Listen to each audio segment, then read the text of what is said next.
बिस्मिल्लाहिर्रहमानिर्रहीम। इय्याका नअबुदु व इय्याका नस्तईन। मैं सबसे पहले तो खुशी का इजहार करना चाहता हूँ कि आज मैं सिंध आया हूँ, इंटीरियर सिंध। कराची तो काफ़ी जाना होता है, लेकिन ज़्यादा मुझे मौका नहीं मिला जब से मैं प्राइम मिनिस्टर बना हूँ इंटीरियर सिंध आने का। मैं इंटीरियर सिंध क्यों ज़्यादा आना चाहता था, बदकिस्मती से नहीं आ सका, क्योंकि सिंध जो अंदरूनी सिंध है वो पाकिस्तान का सबसे गरीब तरीन इलाका है। जब सियासत शुरू की आज से तकरीबन 25 साल पहले, तो जब भी मैं सारे पाकिस्तान के दौरे लगाता था तो कई इलाके मुझे सबसे पीछे लगे बाकी इलाकों से। बलूचिस्तान में बड़ी मैंने गुर्बत देखी। जो पहले कबायली इलाका था, जो अब मर्ज कर गया है पख्तूनख्वा के साथ, उधर बहुत गुर्बत, बड़े मुश्किल हालात में लोग रहते थे। और फिर अंदरूनी सिंध देखा मैंने, बहुत ही गरीब तरीन पाकिस्तान का इलाका, और लोगों की जो हालात मैंने देखे, बड़े मुश्किल हालात में मैंने लोगों को जीते देखा। बुनियादी ज़रूरियात नहीं, हुकूक नहीं, पुलिस का जुल्म, इंतकामी कार्रवाई, ताकतवर कमज़ोर के ऊपर हर किस्म का जुल्म कर सकता था, और जो बुनियादी ज़रूरियात ज़िंदगी की वो ज़्यादातर लोगों के पास नहीं थी। और ये मैं अब से नहीं, मैं जब भी सिंध आया हूँ और जब मैं इसके ऊपर तकरीरें भी की, जलसे भी किए, मैं ये हमेशा कहता हूँ कि यहाँ के जो अंदरूनी सिंध के लोग बहुत पीछे रह गए। मोहनजोदारो को देखो, 5000 साल पहला वो शहर बना था, और आज अक्सरियत सिंध के गांव देखो तो वो बजाय आगे जाने के इलाका पीछे जा रहा है। और मैंने ये भी सोचा कि इलेक्शन कैंपेन जब हुई 2018 में, तो मैं पूरी तरह इलेक्शन कैंपेन करूं इंटीरियर सिंध में, लेकिन क्योंकि हमारा इतना बड़े माफिया के साथ मुकाबला था उधर पंजाब में, इसलिए इधर भी मुझे मौका नहीं मिला जो मैं टाइम सिंध पे गुजारना चाहता था। आज मुझे खुशी है कि हमने मुश्किल हालात में, क्योंकि आपको अंदाज़ा है या नहीं कि जो हमारी हुकूमत आई तो पाकिस्तान की तारीख का सबसे बड़ा कर्जा चढ़ा हुआ था पाकिस्तान। और मैं सिर्फ आपको अब स्टेटिस्टिकली बताता हूं कि ये कर्जा क्या था, कितना था। हमारे 2.5 सालों में हमने कितना कर्जा वापस किया, और सूद, और जो हमारे से पहले हुकूमत थी नून लीग, उन्होंने अपने 2.5 सालों में कितना कर्जा वापस किया।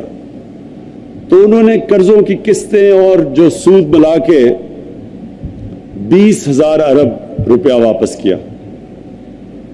हमने अपने 2.5 सालों में 35,000 अरब रुपया वापस किया कर्जों का। कहने का ये कोई खुशी की बात नहीं है, क्योंकि जब आप 35,000 15,000 अरब रुपया कर्जा और उसकी किस्तें पिछली हुकूमत से ज्यादा वापस करते हैं, तो सिर्फ ये सोच लें कि वो 15,000 अरब अगर हम अवाम पे खर्च कर देते, सड़कों पे, स्कूलों पे, अस्पतालों पे, नहरें बनाने पे, इरिगेशन सिस्टम ठीक करने पे, इंफ्रास्ट्रक्चर पे, तो ये मुल्क कहां से कहां जा सकता था 2.5 सालों में। लेकिन बदकिस्मती से वो पैसा जो पहले कर्जों का पहाड़ चढ़ा हुआ था, उसकी किस्तें और सूद के ऊपर वापस हमारा पैसा चला गया। तो क्योंकि वो इतना ज्यादा हमें कर्जा देना था, हमारे पास इतना पैसा नहीं जो हमें लोगों के ऊपर खर्च करते हैं हम। तो जो آج ہم نے 440 ارب کا جو پیکج بنایا، یہ بڑی مشکلوں سے ادھر ادھر سے پیسے کھینچ کے بنایا، لیکن انشاءاللہ اس کی پوری تیاری ہو چکی ہے. یعنی یہ جو پیکج ہے، یہ پہلے ہم نے پوری اس کی ساری تیاری کروائی، فیزیبلٹی سب تیار ہیں. تو انشاءاللہ یہ 1 مہینے کے اندر یہ پیکج زمین پہ آنا شروع ہو جائے گا اور اس کی آپ کو اثرات ملنے شروع ہو جائیں گے. مجھے جو خوشی ہے سب سے زیادہ، جو کہ ہم سکل ٹریننگ کر رہے ہیں نوجوانوں کی. دیکھیں، ہماری اتنی بڑی آبادی ہے، لیکن ہمیں اس آبادی کا فائدہ تب ہوگا، اور نوجوان آبادی ہے، 60% ہماری آبادی 30 سال کی عمر سے کم ہے. اب یہ اگر ہم ان کو ہنر سکھا سکیں، اسکل ایجوکیشن دے سکیں، تو یہ آبادی سارا ہمارا اثاثہ بن جاتی ہے. اور اگر ہم نہیں دیں گے اور اسی طرح چلیں گے تو یہ بوجھ بن جائیں گے. تو ایک تو اسکلز ایجوکیشن کے اوپر ہم نے بڑی رقم ایلوکیٹ کی ہے. اس کے بعد یہ جو ابھی میں نے چیک دیے ہیں، کامیاب جوان، ہنرمند جوان، یہ پوری کوشش ہے کہ نوجوانوں کو ہم اپنے پیر پہ کھڑا کریں. ان کی کوئی بزنس، ان کا کوئی آئیڈیا، اس کے پیسے دیں تاکہ وہ اپنی کوئی بزنس شروع کر سکے. ابھی میں پوچھ رہا تھا، کوئی اپنے ڈیری فارم بنا رہے ہیں، کسی کپڑے کی دکان ہے، تو جو بھی اپنا سیٹ اپ کرنا چاہے، ہماری گورنمنٹ کوشش کرے گی کہ ان کو ہم وہ پیسہ دیں جو کہ سود کے بغیر ہو، جو ان کو خرچ نہ کرنا پڑے.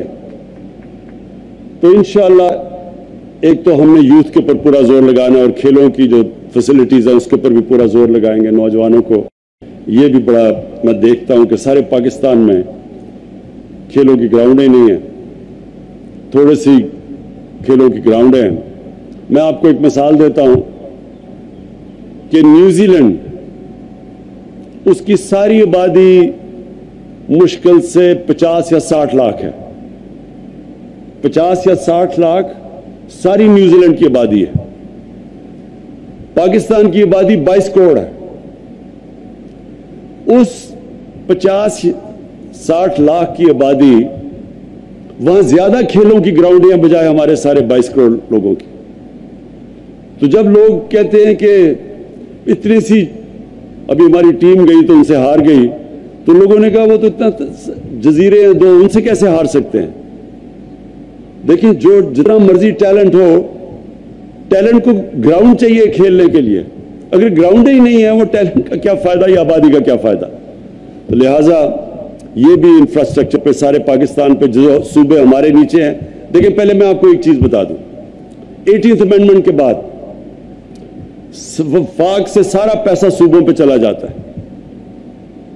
وفاق جب وہ صوبوں کو پیسہ دے دیتی ہے، اور پھر وہ ڈیفنس کے اوپر بھی، اور پھر سود بھی، جو قرضے لیے ان کو سود بھی اس کو دینا پڑتا ہے.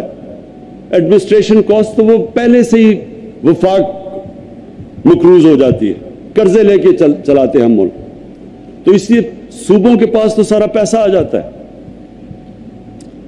تو یہ جو ہم پیسہ خرچ کر رہے ہیں، یہ ہم اپنی طرف سے، وفاق جو دے بیٹھا صوبوں کو پیسہ، ہم اب اپنی طرف سے دے رہے ہیں. یہ ہم اور جگہ سے پیسہ نکال کے کر رہے ہیں. تو اس لیے ذمہ داری صوبوں کی ہے، لیکن انشاءاللہ ہم اپنی پوری کوشش کریں گے کہ یہ جو بھی پیکج ہے، اور یہ اس سے بہت بڑا فائدہ ہوگا سکر حیدرآباد موٹر وے کا، بہت بڑا سندھ کے لوگوں کو فائدہ ہوگا، پاکستان کے لوگوں کو بڑا فائدہ ہوگا. کیونکہ جتنی زیادہ ہمارا جو لاجسٹکس، ہماری جو کنیکٹیوٹی، ہمارے جو ڈسٹنسز، سڑکیں اچھی بنتی ہیں، تو سارے پاکستان میں بزنس کرنا، تجارت کرنا، ایز آف ڈوئنگ بزنس وہ آسان ہو جاتا ہے. تو اس کا سارے ملک کو فائدہ ہے، لیکن خاص طور پہ آپ کے علاقے کو. اور وہ جو ڈیم ابھی اسد نے کہا تھا، اس سے کتنے ایکڑ لوگوں کی زمینیں کاشت ہوگی، تو وہ اس سے علاقے کو فائدہ ہوگا.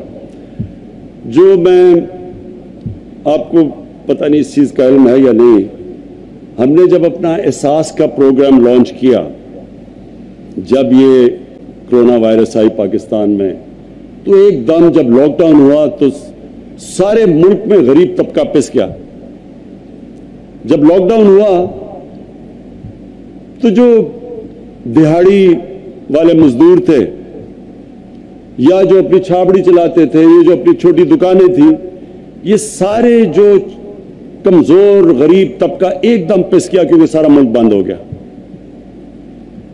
और शुक्र है अल्लाह का कि हमने सबसे पहले अपना मुल्क खोल दिया, नहीं तो जो हिंदुस्तान के अंदर जो जिस तरह की तकलीफ लोगों को उठानी पड़ी, जिस तरह का उन्होंने लॉकडाउन किया, शुक्र है हमने उस तरह का नहीं किया, हमने अपने कमजोर तबके को बचाया। उसके बावजूद लॉकडाउन की वजह से एकदम पाकिस्तान में गुर्बत आ गई, तो हमने एक एहसास प्रोग्राम लेके आए। 1.5 करोड़ खानदानों को हमने बड़े थोड़े वक्त पे उनको हमने पैसे दिए सिंध में, सारे पाकिस्तान में, और वो सारा और पैसा डिस्ट्रीब्यूट हुआ मेरिट के ऊपर। और अब मैं मेरिट का आपको बताऊं, मेरिट ये थी कि किसी हमने ये नहीं देखा कि ये हमारा या दूसरों का है, ये यानी हमारा वोटर है या हमारा वोटर नहीं है, ये हमारा सूबा है या हमारा सूबा नहीं है। आप सबके लिए मैं सिंध के लोगों को ये बता रहा हूं, मुझे बड़ा फख्र है इस चीज पे, क्योंकि हमने मेरिट पे दिया और अंदरून सिंध के अंदर सबसे ज्यादा गुर्बत थी। तो सिंध का 23% आबादी है, 23%, 22% आबादी सिंध की, 33% हमने एहसास का प्रोग्राम सिंध में खर्च किया पैसा। 22% आबादी और 33% जो एहसास का पूरा फंड हमने दिया, और वो तकरीबन फंड था जो टोटल फंड एहसास का था मेरे ख्याल में 180 अरब रुपया था, तो उसका 33% सिंध पे खर्च हुआ, सिंध के लोगों को हमने पैसा दिया। और मैं ये सिर्फ मुझे फख्र इस चीज़ का है कि हमने ये नहीं देखा कि हमारा सूबा नहीं है, हमने देखा कि यहाँ गुर्बत ज़्यादा है, और आज भी हम ये कर रहे हैं कि पूरी इंशाल्लाह कोशिश करेंगे कि हाँ हम सिंध के लोगों की मदद करें। मुझे सिर्फ एक अफसोस है कि हमने एक बड़ा ज़बरदस्त प्रोजेक्ट लेके आ रहे थे। कराची के पास एक जजीरा है जो ऐसे ही पड़ा हुआ है बड़ी देर से, हमने उसके ऊपर एक बहुत बड़ा मंसूबा बनाया, एक बिल्कुल एक नया शहर उधर बन जाए, और सब तैयारी हमने कर ली, बाहर से इन्वेस्टर्स भी तैयार हो गए, सिंध हुकूमत ने हमें नो ऑब्जेक्शन सर्टिफिकेट भी दे दिया, और उससे अरबों अरबों रुपए का सिंध के अंदर पैसा आना था, सिंध के लोगों को नौकरियां मिलनी थी, जो वेल्थ जनरेशन होनी थी, यानी जो एक पूरा शहर बनना, इसका मतलब जो रोजगार जो खर्चा होना था वो सारा सिंध में होना था। सिंध हुकूमत को हमने ये भी कह दिया कि जो नफा भी होगा वो भी आप रखें, यानी जो भी वहां से अगर प्रॉफिट है वो भी सिंध हुकूमत रख ले, फायदा भी सिंध के लोगों को, नौकरियां भी, दौलत में इजाफा भी इधर। सिर्फ पाकिस्तान को क्या फायदा होना था, सारे पाकिस्तान को, कि क्योंकि बाहर से इन्वेस्टमेंट आ रही थी तो कम से कम हम अंदाजा लगा रहे थे 40 अरब डॉलर बाहर से आना था जो कि इन्वेस्ट होना था उधर। तो सिर्फ गवर्नमेंट को तो फॉरेन एक्सचेंज रिजर्व्स में इजाफा होना था, वो भी सारे पाकिस्तान का फायदा, क्योंकि जैसे जैसे फॉरेन एक्सचेंज रिजर्व्स हमारे बढ़ रहे हैं तो रुपया भी मजबूत हो रहा है। जब रुपया मजबूत होता है तो आपने देखा होगा कि कल डीजल और पेट्रोल की कीमत नीचे आ गई क्योंकि हमारा रुपया मजबूत हो गया। तो इसका सारे मुल्क पे असर पड़ता है जब एक रुपया मजबूत हो। तो इससे सिर्फ हमें यह फायदा होना था कि फॉरेन एक्सचेंज रिजर्व्स आ जाने थे जिससे हमारा रुपया मजबूत हो जाना था। लेकिन मुझे अभी तक नहीं समझ आई कि सिंध की हुकूमत ने नो ऑब्जेक्शन सर्टिफिकेट दे के हमें कैंसिल कर दिया। तो नुकसान तो सबसे ज्यादा सिंध को हो रहा है इससे। तो मैं अभी भी सिंध की हुकूमत को यह कहूंगा कि प्रोजेक्ट तो आपके लिए है, सिर्फ फॉरेन एक्सचेंज वो तो रिजर्व्स हमारे बढ़ेंगे, वो भी जब डॉलर रुपए में आएगा, रुपया सारा खर्च होगा सिंध के अंदर, तो फायदा तो सारे आप हमारे सूबों सिंध को था। لیکن مجھے ابھی تک نہیں سمجھ آئی کہ یہ کیوں آخری ایک دم انہوں نے ہمارا نو آبجیکشن سرٹیفکیٹ کر کے واپس لے لیا. اور میں یہ امید رکھتا ہوں کہ اس کے اوپر نظر ثانی کریں. ملک کا بھی فائدہ ہے اور سب سے زیادہ سندھ کا فائدہ ہے. ابھی ثانیہ نشتر جو ہمارے احساس پروگرام ہیڈ کرتی ہیں وہ بھی آ کے آپ کے سامنے وہ بھی بتائیں گے کہ ہم نے اب جو احساس پروگرام ہے ہم نے پہلے سوچا تھا کہ 70 لاکھ لوگوں کو ہم صرف دیں گے اس باری جو ہم نے وہ جو پہلے پیسے تھے.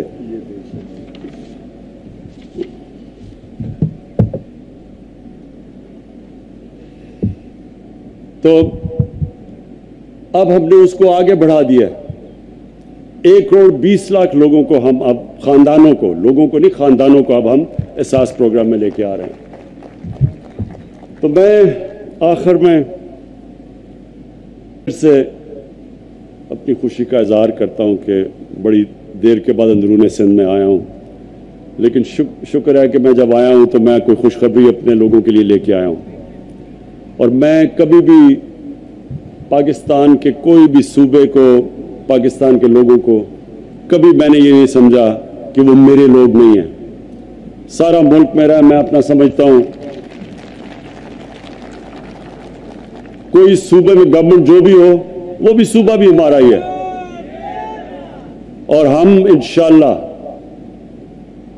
امانتداری سے, ایمانداری سے اور امانتداری سے انشاءاللہ سارے اپنے پاکستان کے جدھر جدھر جو جو علاقے پیچھے رہ گئے ہیں ان کے لیے پوری مدد کریں گے انہیں اوپر آنے میں.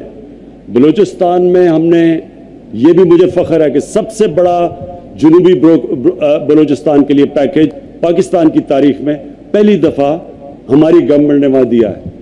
تو مجھے اس کی بھی خوشی ہے کیونکہ وہاں بھی بہت غربت ہے. قبائلی علاقہ جو پرانا قبائلی علاقہ تھا ادھر بھی ہم نے سب سے زیادہ اس وقت پیکیج دیا ہے جو کہ انشاءاللہ بڑھاتے جائیں گے کیونکہ وہاں بھی بہت غربت ہے. اور انشاءاللہ جو ہماری کوشش ہے کہ سارا پاکستان میں جو زور لگائیں, پالیسیز بنائیں اپنے نچلے طبقے کو اوپر لانے کے لیے. میں پھر سے اپنے سندھ کے لوگوں سے یہ آج وعدہ کرتا ہوں کہ پوری کوشش کروں گا انشاءاللہ آپ کے